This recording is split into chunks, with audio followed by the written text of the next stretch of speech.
Hello, guys. How's it going? This is the last episode of the boost converter.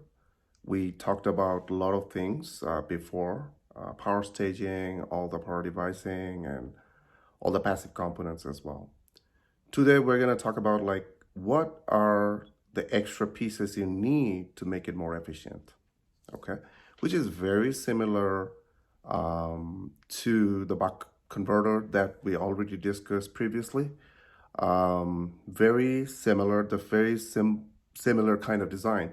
But the only thing you have to see, I already put it into my board, it's like the placement. Usually, if you go back and check the buck converter, we do have RC snubber, EMI filter, but those things actually before your buck converter.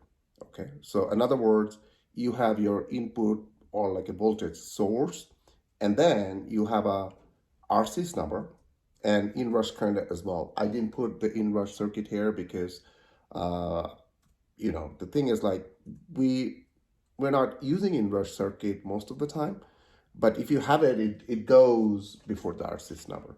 That's why. But if you remember in the buck converter, what we have like a RC snubber and EMI filter, and then you have your DC-DC converter. And if you need a output filter, particularly for high frequency purposes, that means you have to suppress the high frequency noises, then you can put some of the, like an output filter. Okay. But in this case, the main difference is the placement. If you see the RC snubber and the EMI filter, and then if you need by any chance like your output filter, you can put it. But this is a different kinds of placement. Why? The main reason is if you see this picture at the bottom, it's basically this is the block diagram, but this one actually your we call it schematic diagram in a sense. The main thing is this is the switch node. You have to put all kind of like smoothing purposes or like any sort of inductive ringing. If you wanted to mitigate those problems, you have to put all those things after your switch node. Or, yeah. But if you think about the buck converter, the switch node actually before the front side of your inductor, okay? Meaning it's actually your input side. So whatever those things you need for buck, you have to put it in front of it because it needs to be close to your switch node before. Over here, you have everything at the switch node, right? So you have a RC snubber, and then you have that, the diode, because the diode, if you remember, it's actually for the reverse voltage polarity protection, but it also gives you the inductive kick, remember? Because without the kick, your DC-DC converter is not gonna work when you have a off time stage from the PWM. Okay, so if you see that, this is your PWM control. This is the input side. You have an inductor, and this is your FET, so which actually give you like on and off. It's changing your duty cycle, the PWM, we call it. This is your switch node. And then after that, you have a RC snubber, and you have that diode. Then the whole thing is your filter section, and it's basically just a pi filter, like a single stage filter. And then you have a FB as the output filter if you need it. FB stands for ferrite bit. It's actually kind of inductor in a small package, but it's working as a low pass filter with the cap. You have an output cap, right? So that the whole thing acting as a high frequency low pass filter. Okay. It's very same like the working procedure, but I wanted to give you a little, kind of recap. You can check that things in a buck converter as well, but the same purposes, same thing. But let's take a look at that. The RC snubber actually, why you need it, if you see when you have a step current, if you give a like a pulse at the output, current, what sort of output voltage spiking, like what sort of change, like a delta V, you can have. So this is your delta V. But look at that. I pointed out, I just, drew it such a way that you have a kind of ringing, meaning you have an oscillation. The thing is, you should have some sort of spike, but it should be under your specification according to your data sheets of the device that you're using, right? But instead, if you have like a ringing like that, that's a problem. If you have a ringing, meaning there are twofold um, issues you can see. One thing is it will create more participation, okay, which definitely bad for your system. Second one is like it can destabilize your DC-DC converter.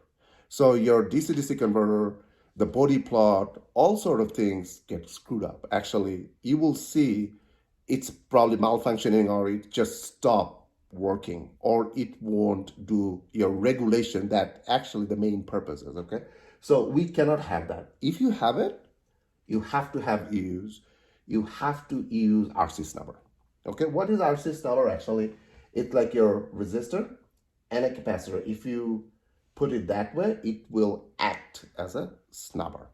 I'm not gonna discuss it in detail because my plan is after that boost, I'm gonna talk about the last one, which is called buck boost converter topology. When we're done with that, then I'm gonna explain quite a detail. It's like the RC snubber, your EMI filter, or like the output filter with some ESD protection, those sort of things. Okay. For the time being, just stay with that. Now you have EMI filter. It's the same filter that we talked about before. This filter, the main purpose, it will mitigate any sort of noise that you have from your voltage source, okay, or any kind of noise that coming from your own sub parts of your devices or any other neighboring devices. So this is called susceptibility, right? So if you have it, you have to mitigate those things. So the EMI filters, the main purpose is like, if you see, that's your dB loss, right? So the dB loss is a decibel loss, which is basically a proportional, like the ratio is the output voltage to your input voltage. That means how much suppression you can do. So that's your corner frequency. That means your cutoff frequency, right?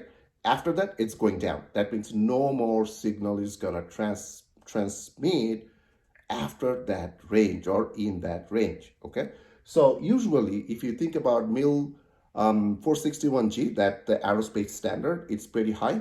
It's actually 10 kilohertz to like a 10 gigahertz. Very, very broad range. So usually we design that way that the idea is like kilohertz to megahertz, it should be no noise. And if you can design it a little bit, a further, like a stretch off, then probably you can handle some of the gigahertz. But remember, gigahertz, it's in a radio frequency and a microwave. So it's a very different domain. I'm not going to talk about it right now. If we have a chance to talk about like an RF design, then we can, focus on to these problems because those are very different things. Okay. Now, it's a low pass, you know that. But how about the output filter? Sometimes what happens, even though you filter a lot of things, you have some high frequency noises because of a lot of things. Like if it goes to like some sort of like say spy bus or like an I2C or like some high speed like a PCI PCI buses or like goes to like FPGA or microcontroller, then the main thing is high frequency noise. So when we say high frequency, usually start from like, if you see that, it's 100 megahertz to like up in the range, like a gigahertz range. So usually for that, our filter design is a little different. Again, we're going to talk about the whole filter design in a very different chapter, okay? Usually for output filter, we use a ferrite bit and a cap, the bypass cap. That will create a kind of low pass filter like that. But the interesting thing is it's a LC circuit rather than a like a RC circuit or those kind of thing. The LC can set up your corner frequency in such a way that the high frequency mitigation can work really well with that ferrite bit kind of thing.